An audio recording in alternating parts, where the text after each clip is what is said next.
ለ35 ቀናት የሚቆየው የሀገራዊ ምክክር ማጠቃለያ ዛሬ ተጀመረ። ትግራይ በምክክሩ እንደማትሳተፍ ህወሓት አስታውቋል። ሰላም ጤና ይስጥልን ውድ የኢትዮ ፎከስ ሚዲያ ተከታታዮች፣ የዕለቱን ዜና ይዘንላችሁ ቀርበናል። ቻናላችንን ላይክ፣ ሼር፣ ሰብስክራይብ በማድረግ ቤተሰብ ይሁኑ። ወደ ዝርዝር ዜናችን እናልፋለን። የሀገራዊ ምክክር ኮሚሽን ከ4 ዓመት በላይ ከወሰደ የተወካዮች መረጣ አጀንዳ ማሰባሰብና ሌሎች ተግባራት በኋላ ዛሬ ረቡዕ ሐምሌ 8 2018 ዓ.ም የመጨረሻውን የሀገራዊ ምክክር ጉባኤ አስጀምሯል። ህወሓት ዳግም ያቋቋመውና ህጋዊ እውቅና የሌለው የትግራይ ክልላዊ መንግስት ሀገራዊ ምክክር መድረኩን ውድቅ በማድረግ በሂደቱ ላይ እንደማይሳተፍ አስታውቋል። በህዝባዊ ወያኔ ሓርነት ትግራይ ህወሓት ዳግም የተቋቋመው የትግራይ ክልላዊ መንግስት እየተካሄደ ያለውን ሀገራዊ ምክክር ሂደት ውድቅ ማድረጉን ያስታወቀ ሲሆን ተቀባይነት የሌለው ሲል በገለጸው የውይይት መድረክ ላይ የክልሉ መንግስትም ሆነ የትግራይ ህዝብ አልተወከሉም ብሏል። በአዲስ አበባ ከተማ አዲስ ኮንቬንሽን ሴንተር በሚካሄደው በዚህ ጉባኤ ላይ ከተለያዩ ክልሎች፣ ወረዳዎች፣ ከፌዴራል እንዲሁም በውጭ ሀገራት ከሚኖሩ ኢትዮጵያውያን የተውጣጡ ከ4000 ሰዎች በላይ ይሳተፋሉ። ዛሬ የሚጀመረው ጉባኤ ከ30 እስከ 35 ቀን ይወስዳል ተብሎ እንደሚጠበቅ የሀገራዊ ምክክር ዋና ኮሚሽነር ፕሮፌሰር መስፍን አርአያ ለቢቢሲ ተናግረዋል። ለአንድ ወር በአንድ ስፍራ የሚቆዩ ተሳታፊዎች ምክክር የሚያደርጉት ኮሚሽኑ በሰኔ አጋማሽ ይፋ ባደረጋቸው 8 ዋና አጀንዳዎች ላይ ነው። ኮሚሽኑ ይፋ ያደረጋቸው አጀንዳዎች በኢትዮጵያ ፖለቲካ የክርክር ነጥብ የሆኑ እንደ የህገ መንግስት መሻሻል፣ የመንግስት ቅርጽ እንዲሁም የአዲስ አበባ ከተማ ህጋዊ አቋም ያሉ ጉዳዮችን በውስጣቸው ይዟል። ዋና ኮሚሽነሩ ፕሮፌሰር መስፍን ኮሚሽናቸው ሊተገብሩ ያቀደው የሀገራዊ ምክክር ስነ ዘዴ በሌሎች ሀገራት በተካሄዱ ተመሳሳይ ሂደቶች ተግባራዊ ያልተደረገ መሆኑን ገልጸዋል። ዋና ኮሚሽነሩ ሀገራዊ ምክክር ጉባኤው በምን አይነት ቅርጽ እንደሚካሄድ በዝርዝር አብራርተዋል። ዛሬ የሚካሄደው የግማሽ ቀን ስነ ስርዓት የጉባኤው ማስጀመሪያ ስነ ስርዓት ነው። በዚህ ስነ ስርዓት ላይ ከሀገር ውስጥ ታዳሚዎች በተጨማሪ የአፍሪካ ህብረት፣ የተባበሩት መንግስታት፣ የምስራቅ አፍሪካ የልማት በይነ መንግስታት ኢጋድ ኤምባሲዎች፣ የውጭ ሀገር ሚስዮኖች ተወካዮች ይገኛሉ ተብሎ እንደሚጠበቅ ተናግረዋል። ፕሮፌሰር መስፍን እንደሚያስረዱት የ4000ዎቹ የጉባኤ ተሳታፊዎች በአንድ አዳራሽ ታድሞ ለአንድ ወር ያህል እንዲመካከሩ አይደረግም ብለዋል። 4000ዎቹ ተሳታፊዎች እያንዳንዳቸው 500 አባላት ባሏቸው 8 ቡድኖች እንደሚከፋፈሉ ገልጸዋል። ከእነዚህ 8 ቡድኖች ኮሚሽኑ ይፋ ያደረጋቸው 8 አጀንዳዎች ይከፋፈላሉ። የትኛው አጀንዳ ለየቱ ቡድን ይሰጣል የሚለው በዕጣ ይወሰናል። 500 አባላት ያሏቸው ቡድኖች የተሰጧቸውን አጀንዳ ላይ የሚወያዩ ተወካዮችን በሌሎች አነስተኛ ቡድኖች በመከፋፈል ነው።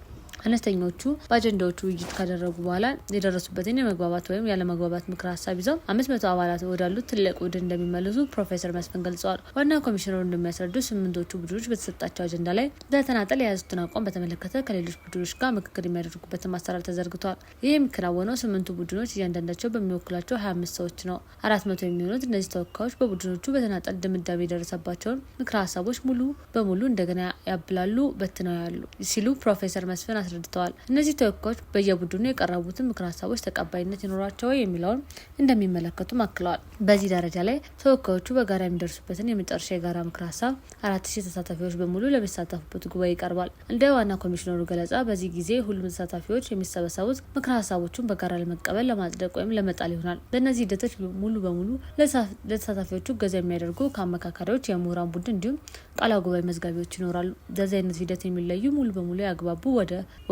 አለመግባባት የወሰዱ ጉዳዮች በምክር ሀሳብ ደረጃ ተሰንደው ለመንግስት ወይም ለሌሎች ለሚመለከታቸው ተግባራዊ አካላት ይላካሉ። ዋና ኮሚሽነሩ እንደሚያስረዱት በምክክር ጉባኤ መግባባት ያልደረሰባቸው ጉዳዮች ለህዝብ ውሳኔ ሊቀርቡ ይችላሉ። ይህም በህዝብ ተወካዮች ምክር ቤት አማካኝነት ለብሔራዊ ምርጫ ቦርድ እንዲላክ እንደሚደረግ ጠቅሰዋል። ፕሮፌሰር መስፍን ኮሚሽኑ የሚመለከታቸው አካላት ምክር ሀሳቦቹን በትክክል መቀበላቸውና ቀስ እያለ ደግሞ ወደ ትግበራ መሄዳቸውን አረጋግጠው ለህዝቡ በሚገባ ያስረዳል ሲሉ የተቋሙን የመጨረሻ ተግባር ገልጸዋል። ሪፖርቶቻችንን ለህዝብ ተወካዮች ምክር ቤትና ለኢትዮጵያ ህዝብ በቀጥታ እናደርሳለን። የሚመለከታቸው አካላት እንሰራለን ብለዋል። የተሰሩ ናቸው አንሰራም ብለዋል።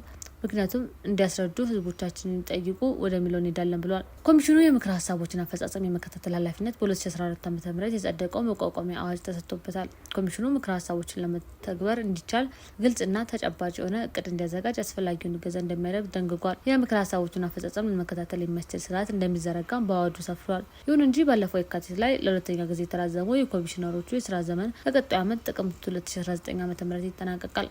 የቀረው ጊዜ የክትትል ስራውን ለማከናወን በቂ ስለመሆኑ ከቢቢሲ ጥያቄ የቀረበላቸው ዋና ኮሚሽነር ፕሮፌሰር መስፍን 8 ወር ነው ፍቃድ የተሰጠን፣ 8 ወሩን ስንጨርስ ውሳኔው ፍቃድ የተሰጠው አካል ነው እንግዲህ የእሱ ጉዳይ ነው ብለዋል። ስራዎቹን እኛ ኢንቨንተሪውን ሰርተን የቀሩ ስራዎች የሚቀሩትን ከምክር ሀሳብ ጋር ሰጥተን እኛ ስራችን እናገባደዳለን። ከዚህ ወዲያ ያለው ውሳኔ የሚሆነው የህዝብ የመንግስት በተለይ የህዝብ ተወካዮች ምክር ቤት ምናልባትም የአዲሱ የህዝብ ተወካዮች ምክር ቤት ወይም የአዲሱ ፓርላማ ነው ሲሉ ለቢቢሲ ተናግረዋል።